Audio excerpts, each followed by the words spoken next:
Meet Alex. Alex is 26 years old. He works a decent job, brings home about $3,500 a month after tax, and he does something that most people his age aren't even doing. He saves. Every single month, without fail, he moves $500 into his savings account. He doesn't touch it. He doesn't impulse buy things he can't afford. He doesn't go on vacations he hasn't planned for. By every conventional measure of financial responsibility, Alex is doing it right.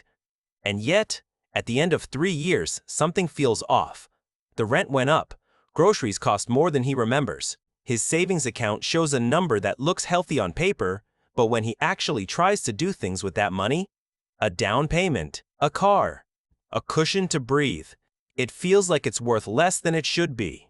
Like the finish line quietly moved while he was running toward it. He didn't spend more. He didn't earn less. He didn't make any mistakes. So what happened? Here's what happened. Alex got taxed. Not by his government, not with a form, not with a notice in the mail. He got taxed by time itself, by a slow, invisible mechanism that nobody warned him about in school, nobody put in the savings account brochure, and almost nobody talks about in plain language. It's called inflation. And the way it actually works, who it takes from, who it quietly gives to, and why doing the right thing with your money can still leave you behind. That's what we're going to talk about today. Now, most people, when they hear the word inflation, think of a headline. They think of a news anchor standing in front of a graphic that says, "Prices up 7%. They think of politicians arguing. They think of gas stations and grocery receipts and the vague sense that things are more expensive than they used to be. And that's not wrong. But it's also not the whole picture. The way inflation gets explained, the official version, is that it's just a natural economic force. Prices go up over time. That's the system. It happens everywhere. It's not anyone's fault, not anyone's design, just the nature of a growing economy. And here's the thing. That explanation is technically accurate. But it's also a bit like explaining a pickpocket by saying, sometimes wallets end up in different pockets. Factually true, morally incomplete. Because inflation isn't just a rise in prices, it's a transfer. It moves purchasing power, real, usable wealth, from one group of people to another. And it does it quietly, without asking, without announcing itself, and almost always in the same direction. The people who understand this aren't the ones panicking about it. They're the ones quietly building wealth on the other side of it. And that gap, between those who understand it and those who don't, is one of the most underappreciated financial divides of our time. So let's actually understand it. Not the textbook version, the real version. When we say inflation means prices going up, what we're really saying is that each unit of currency you own buys slightly less than it did before. A dollar, a euro, a pound, whatever you're holding, it's worth a little bit less than last year, and a little less than the year before that. Think about it this way. Imagine you have $100 sitting in a jar on your kitchen counter. You don't touch it for a year. You come back, and the jar still says $100. But here's the thing. The store down the street now charges 4% more for everything, which means your $100 can now only buy about $96 worth of things. You didn't spend anything. Nothing was stolen from your jar. But you lost $4 of real purchasing power. That's inflation. It doesn't touch your jar, it just quietly shrinks what the jar can do.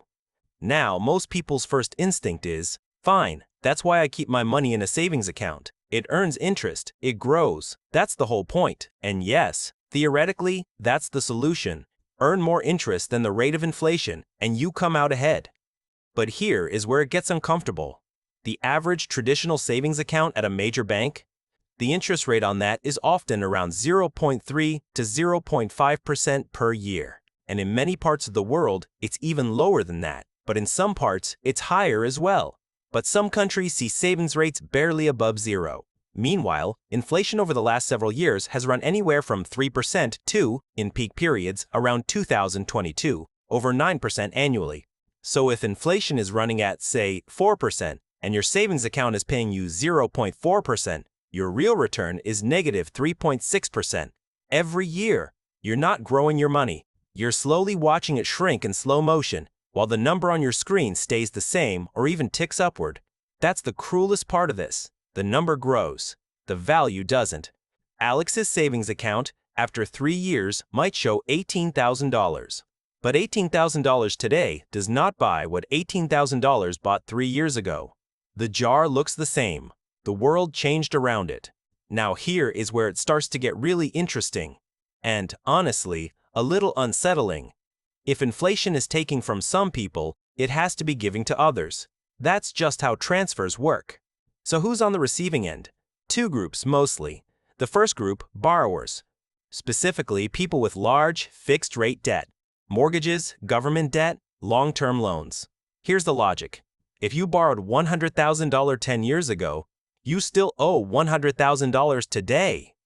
But that $100,000 is worth significantly less in real terms now than it was when you borrowed it.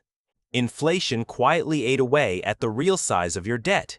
You get to pay it back with cheaper money. The bank, or the saver who funded that loan, is the one who absorbs the loss. This is why governments, by the way, are rarely devastated by inflation the way ordinary people are. Most governments carry enormous debts, debt denominated in their own currency. When inflation rises, the real value of that debt falls. It's not a conspiracy. It's just math. And it's one of the quiet reasons that inflation is sometimes allowed to run a little hot without being immediately aggressively corrected. The second group is more visible, but only if you know where to look. Asset owners. Think about what inflation actually does to real things. A house, a piece of land, a share in a company that owns factories, supply chains, real products. When the purchasing power of money falls, the nominal price of real things tends to rise. That house didn't get better. It didn't gain an extra bedroom, but it costs more because the currency used to measure it got weaker. So if you own the house, you're fine. You're more than fine. Your asset appreciated in nominal terms even while the dollar depreciated in real terms. Now think about who owns those assets. Generally, people who already had wealth, people who got in early, people who bought real estate a decade ago, or invested in stocks and index funds, or owned physical assets that tend to rise when currencies fall. And think about who doesn't own those assets. People like Alex. People who are saving cash, doing what they were told, waiting until they have enough to invest. Meanwhile, the asset prices they're saving toward keep moving away from them, inflated by the same mechanism that's eating their savings. This is what makes inflation not just an economic inconvenience, but a slow structural wealth transfer. It consistently moves real purchasing power from cash holders to asset holders, from savers to owners, from those who are building wealth to those who already have it. That's not cynicism. That's the actual mechanic. And this is where I want to pause for a second, because this is the moment that I think hits hardest if you really let it land. You did nothing wrong. That's the thing nobody says out loud. Alex did nothing wrong. You did nothing wrong. The advice was, earn money, spend less than you earn, save the rest. That advice is not bad advice. Saving is not the enemy. Having a savings account is not a mistake, but saving cash in an ordinary account as a long-term wealth strategy, that's where the gap opens. Because the system wasn't designed to reward you for holding cash, it was designed to reward you for putting capital to work. And if nobody told you that, then nobody told you the full story. This is not an invitation to panic. It's an invitation to see the thing clearly, maybe for the first time. That quiet realization, the one that feels a little like, wait, I've been losing money this whole time, and it looked fine? That feeling is the beginning of something useful. It's the moment before the mindset shifts. So what does a mindset shift look like here? What does someone do differently once they understand this? The first thing is understanding the difference between nominal and real. Your bank account shows a nominal number. What matters for your life is the real number, the purchasing power. Getting comfortable tracking the real value of your money, not just the face value, changes how you think about every financial decision. The second thing, and I want to be clear here, this is not financial advice. I'm not your financial advisor, and none of this should be taken as a specific recommendation. But it's worth understanding that cash is not a neutral holding. Cash left in a low-interest account over time in an inflationary environment has a cost. That cost is often invisible, but it's real. And once you see that, something shifts, because doing nothing is still a choice, and it's a choice that quietly has a price. Now, there are tools that have historically helped people move their money to the other side of this equation. Things like broad stock market index funds, which allow ordinary people to become partial owners of companies rather than just cash holders. Things like inflation-protected bonds, government securities in many countries specifically designed to adjust with inflation so that your purchasing power doesn't erode. Things like real assets more broadly, which is a category we're going to dig into much more deeply in future videos, because each of these deserves its own conversation. For now, just let the concept sit. The goal isn't to get rich overnight. The goal is to stop accidentally losing ground while thinking you're standing still. Here's something worth sitting with. The people most harmed by inflation tend to be the most financially responsible by conventional standards. They save diligently. They avoid debt. They keep cash on hand. And the system, quietly, penalizes exactly those behaviors during inflationary periods. Meanwhile, someone who bought a house with a fixed mortgage 30 years ago and never thought much about finance, they accidentally ended up on the winning side of this mechanism. Not because they were smarter, because the assets appreciated while the debt shrank in real value. That's not a reason to feel resentful. It's a reason to understand what you're actually dealing with. Because once you see it, once you understand that inflation is not just a news headline, but an ongoing directional transfer of wealth, you can start making decisions with full information. Not out of fear, not out of hustle culture urgency, but from a calm, clear understanding of how the game actually works. Alex, by the way, is fine. He's not behind forever. He's just starting to see it. And the truth is, most of us are Alex. Most of us grew up being told to save, without being told what saving actually means in a world where money is always, slowly, losing ground. We did what we were supposed to do. We just didn't have the full picture. Now you do. Not because you need to overhaul your entire financial life this week. Not because you need to become a stock picker or a real estate mogul or some kind of economic genius. But because understanding how inflation actually moves, who it flows away from, who it flows toward, and why your savings account balance and your actual financial progress can be two very different things. That understanding is worth something. It's worth more, honestly, than another year of putting $500 a month into an account that earns less than inflation and calling it a plan. Progress, slow and real, always beats the illusion of safety. And knowing the difference between the two, that's where it starts.